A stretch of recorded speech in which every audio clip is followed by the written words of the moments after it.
That was perfect.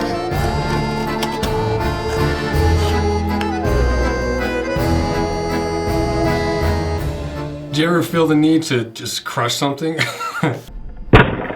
Well, the new rock boots might be the boots for you, so let's cut them in half and see what's inside of them. So tomorrow is the mock toe finale, where we'll go through all the mock toes and pick a winner of the series and choose my favorite, and then Trenton and Heath and Stridewise are stopping by, so don't forget to check back in tomorrow for the mock toe finale. So new rock boots started in the early 1900s, 1929, as a double-stitched Goodyear welted boot from Spain, and then somewhere in the 80s they took a hard right turn into some of the craziest boots in the world, and they've kind of been this underground wild boot company for bikers and punks and ravers. So I'm really interested to see if these are actually pretty decently built boots, kind of like their heritage, or if they're just a wild boot that's built terribly. So now let's go over the boot information, starting with the brand. So the brand is New Rock Boots and Shoes.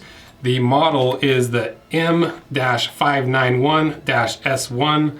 The color is Fuego. The price of these are $410, and they're made in Spain, and each one of these weighs 3 pounds. So for the pair weighs 6 pounds on your feet, which is kind of crazy. So now let's go over kind of the general information of what we can gather before cutting these in half, starting with the leather. So I'm pretty sure this is a chrome tanned leather, and it's about 1.5 millimeters thick, but it's doubled up, so it's 3 millimeters thick with both layers.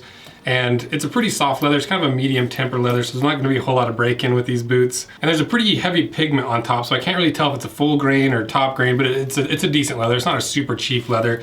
And then the Fuego leather, it's kind of a patent leather, but it's not like a traditional patent leather. It's just a shiny plastic coating on top to give it that nice shiny flamed look. And then next to the construction, so I have no idea what kind of construction this is, and I don't even really know what a double stitch Goodyear welt construction is, so maybe this is what it is.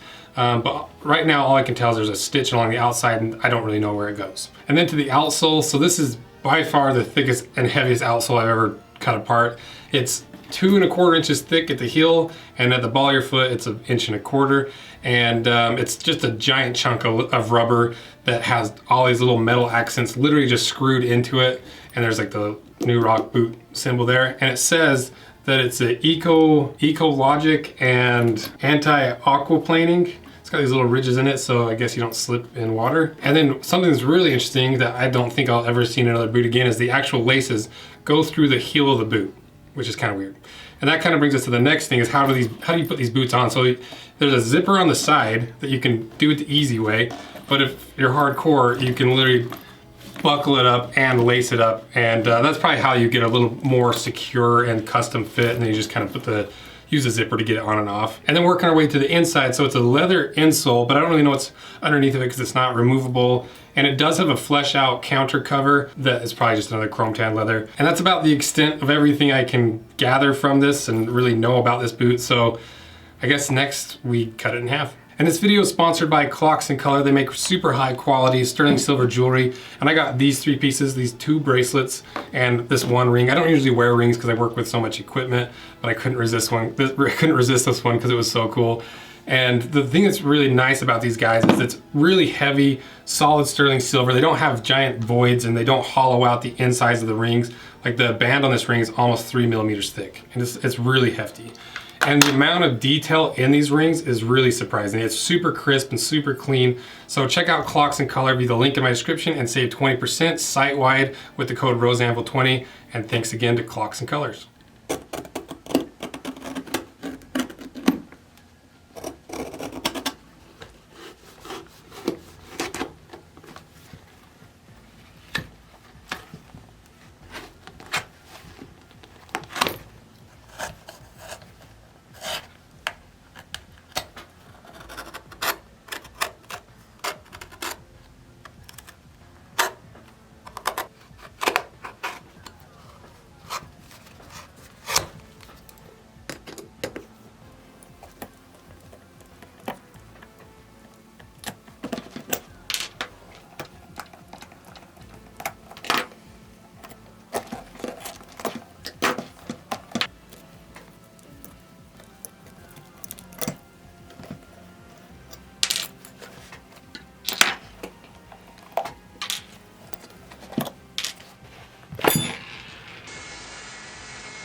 All right, we got it cut in half and it's smoky in here. The bandsaw was struggling through all this rubber, so let's see what's inside.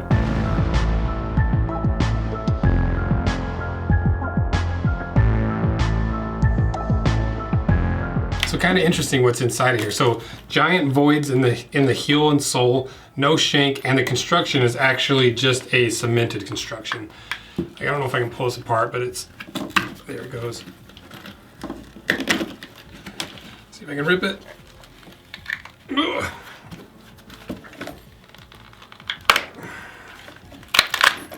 So kind of a bummer, not the greatest construction, but let's go through the layers real quickly.